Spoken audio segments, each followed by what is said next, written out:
avant de répondre à votre question, permettez-moi d'abord de remercier toutes les autorités ivoiriennes, avec à leur tête le président de la République, son Excellence Alassane Ouattara, qui a permis que nos assises se tiennent en terre ivoirienne. Et par la même occasion, je voudrais remercier le Premier ministre qui a personnellement présidé nos assises depuis lundi. Et nous avons apprécié la présence de tous les membres du gouvernement et nous disons merci au gouvernement. Maintenant, pour revenir à votre question, nous pensons que notre séjour en terre ivoirienne a été très fructueux et nous avons pu, le premier jour, organiser les ateliers comme nous l'avons souhaité. Le deuxième jour, nous avons poursuivi avec les rencontres avec les experts et les consultants. Ça nous a permis d'enrichir un peu les connaissances et le partage d'expérience entre les fonds d'entretien routier et les experts que nous avons appelés. Et nous avons eu la chance d'avoir des experts et des consultants de très haut niveau qui viennent de la Banque mondiale, de l'Union européenne, de la Banque africaine de développement, mais aussi des consultants pétris dans le domaine du financement de l'entretien routier.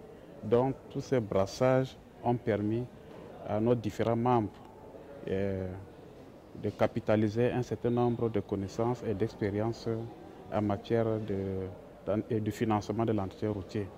Donc ça, nous pouvons dire, c'est un point positif pour nous. S'agissant de la dernière journée de notre Assemblée générale, c'est-à-dire mercredi, où on s'est retrouvé entre délégués de la FERA, nous avons discuté sur les points sensibles, les points importants qui minent notre association, notamment les difficultés d'existence même des fonds d'entretien routier, ainsi que les difficultés de fonctionnement des fonds d'entretien routier. Donc, sur le premier plan, nous avons pris des résolutions importantes en termes de l'ancrage institutionnel de fonds d'entretien routier au niveau de l'Union africaine. Et ça permettra à tous les fonds d'entretien routier d'avoir une position, une existence pérenne au niveau de leur pays. En plus, nous avons échangé sur un certain nombre d'études qu'on doit mener pour déjà faire un diagnostic des différents fonds d'entretien routier pour comprendre pour chaque membre, chaque fonds routier africain, les difficultés qu'ils ont dans le cadre du fonctionnement. Sur cette base, nous allons donc administrer la thérapie nécessaire à chaque fonds d'entretien routier pour qu'au finish, on ait tous les fonds routiers au même standard de fonctionnement. Nous avons félicité d'ailleurs la République ivoirienne qui dispose d'un fonds routier de 3e génération et c'est une très belle expérience et une très belle profil dont nous souhaitons avoir pour nos différents fonds d'entretien routier.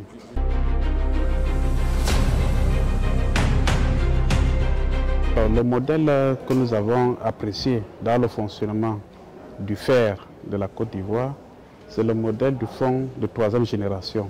C'est-à-dire un fonds qui est en mesure lui-même d'aller lever le fonds sur le marché financier pour permettre le financement des grands projets structurants du pays. Donc, c'est un fonds qui n'attend pas toujours des ressources qui viennent du Trésor, mais c'est un fonds qui a la capacité de mobilisation des ressources autres que les ressources classiques que nous connaissons, issues des redevances d'usage de la route ainsi que de péage et paysage. Donc ça, nous avons apprécié. Et également, sur le plan contractuel, nous avons constaté que le FER de la Côte d'Ivoire passe des contrats de partenariat public-privé.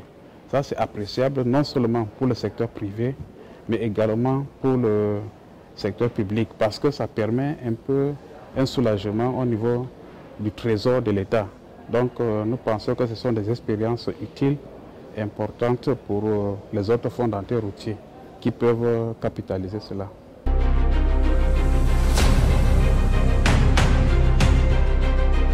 Oui, nous entendons dans le cadre de ce forum déjà réunir tous les membres des gouvernements des différents pays, membres de la FERA, pour que ces membres aient la même compréhension et la même flexibilité vis-à-vis des fonds d'entretien routier. Et pour cela, nous avons porté nos plaidoyers auprès du président de la République, son Excellence Alassane Ouattara, pour qu'ils puissent, au niveau de ses pairs, faire des plaidoyers pour la FERA, de manière à ce que lorsque nous allons proposer donc un agenda de ce forum de haut niveau, que le président des différentes républiques puisse libérer ou bien envoyer les ministres concernés à ce forum-là pour que de très bonnes décisions puissent être prises pour le bon fonctionnement des fonds d'entretien routier.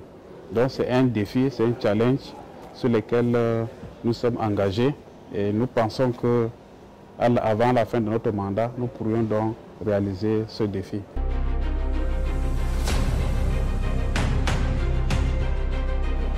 D'accord, merci. La première rencontre que nous avons eue, c'est avec le ministre de l'Équipement et de l'Entretien routier de la Côte d'Ivoire, qui nous a accordé une audience. Et pendant cette audience, nous lui avons déjà présenté nos ambitions et nos objectifs au niveau de la FERA.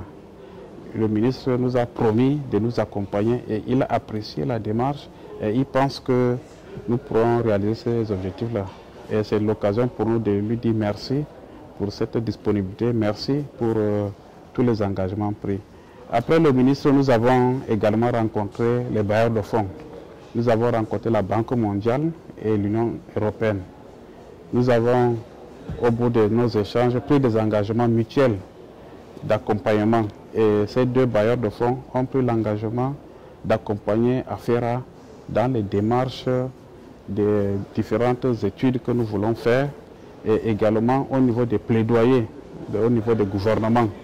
Parce que les bailleurs de fonds, vous le savez bien, ont la possibilité d'intervenir à un niveau très élevé au niveau des différents pays. Donc nous pensons que cette rencontre nous a permis d'avancer dans le sens de l'autonomie des fonds d'entretien routier.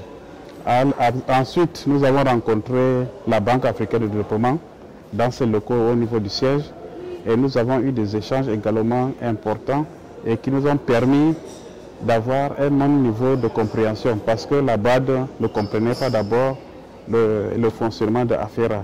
Et après les échanges, ils ont apprécié déjà l'existence de cette association, mais en même temps, ils ont trouvé que nos objectifs, nos ambitions cadrent un peu avec les missions qui sont les leurs. Donc, de ce côté également, il y a des engagements qui ont été pris dans le sens d'accompagner non seulement AFERA, mais d'accompagner tous les fonds d'entretien routier dans les pays respectifs.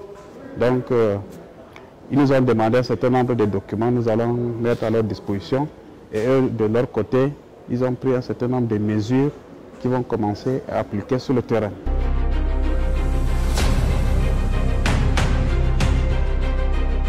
Le grand souvenir que je garde de la Côte d'Ivoire, d'abord, c'est l'accueil, l'hospitalité. Et je pense qu'à travers ce que j'ai vu ici, ça reflète un peu les peuples africains, qui sont des peuples essentiellement accueillants. Et en Côte d'Ivoire, nous nous sommes retrouvés comme si on était dans nos pays, avec des collaborateurs de Madame la directrice générale, qui était toujours à nos côtés. Et vous-même, vous n'avez pas cessé d'être à nos côtés. Vraiment, on ne se sent pas à l'extérieur de notre pays. On s'est senti chez nous, nous étions à l'aise. Et peut-être on n'a même pas envie de partir parce que nous trouvons du plaisir à rester en terre ivoirienne.